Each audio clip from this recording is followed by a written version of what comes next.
Hello everyone, আমি সুমি। আপনারা দেখছেন সুমিস কুকিং ডায়েরি। দেখতেই পাচ্ছেন আজকে জিলেপির রেসিপি নিয়ে চলে এসেছি। আর এই জিলেপিটা একদম 20 মিনিটের মধ্যে ঝটপট বাড়িতেই তৈরি করে নিতে পারবেন। বাড়িতে তৈরি করলে কি হবে, এটা স্বাদ একদম বাজারের মতন। আর শব্দ শুনতে পাচ্ছেন, ভীষণ কুরকুরে এই জিলাপিটা হয়েছে।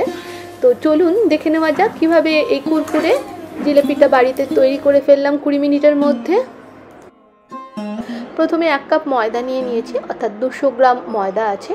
তার মধ্যে 1 টেবিল স্পুন আমি ঘি নিলাম আর 2 টেবিল স্পুন টক দই নিয়ে নিলাম। নিয়ে 1 চুটকি নুন দিয়ে ভালো করে এগুলোকে একসাথে মিশিয়ে নেব। ভালো করে মেশানো হয়ে গেলে আমি এখানে যে দুধ দিয়ে ছানা কাটি, সেই ছানার জলটা রেখে দিয়েছিলাম, 1/4 কাপ সেই ছানার জল দিয়ে দিলাম। ইনস্ট্যান্ট জিলেপিতে এই ছানার জলটা দিলে, টক লেবু দিয়ে কাটা ছানার জলটা দিলে একটা আলাদাই স্বাদ আসে জিলেপির মধ্যে। তো এরপর প্রয়োজন মতন জল দিয়ে একটা সেমি থিক ব্যাটার তৈরি করব। এই ব্যাটারটাকে হাত দিয়ে ভালোভাবে ফেটিয়ে নেব। ব্যাটারটা যত ফেটাবো তত সুন্দর আমার জিলেপিটা তৈরি হবে।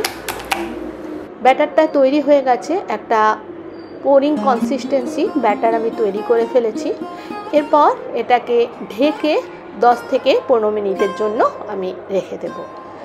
চলুন এবার সুগার সিরাপটা বানিয়ে নেওয়া যাক। 3/4 কাপ চিনি নিয়ে নিয়েছি, তার মধ্যে 1/2 কাপ জল দিয়ে দিলাম। ভালো করে মিক্স করে নেব।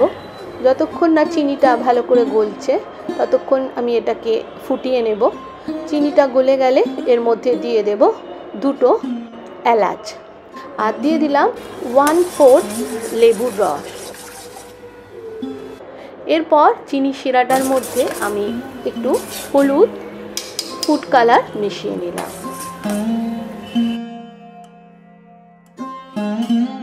সিরাপটা একটা স্টিকি কনসিস্টেন্সি হলেই গ্যাসের ফ্লেমটা অফ করে দেব।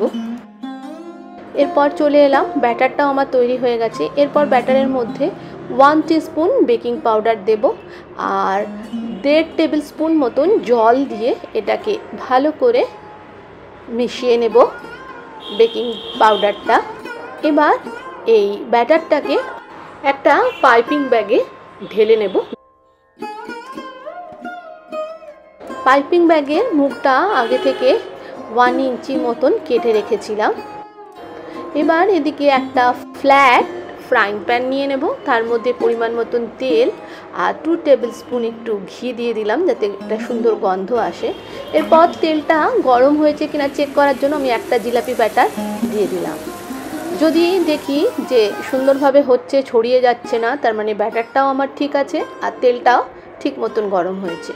চেক করার জন্য আমি একটা জিলেপি বানিয়েও নিলাম।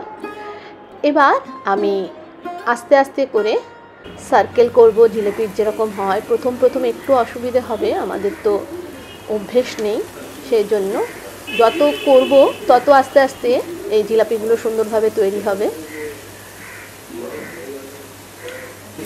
কিছুক্ষণ 2-3 সেকেন্ড ভাজা হওয়ার পরে তারপরে এগুলোকে আমি আস্তে করে উল্টাবো।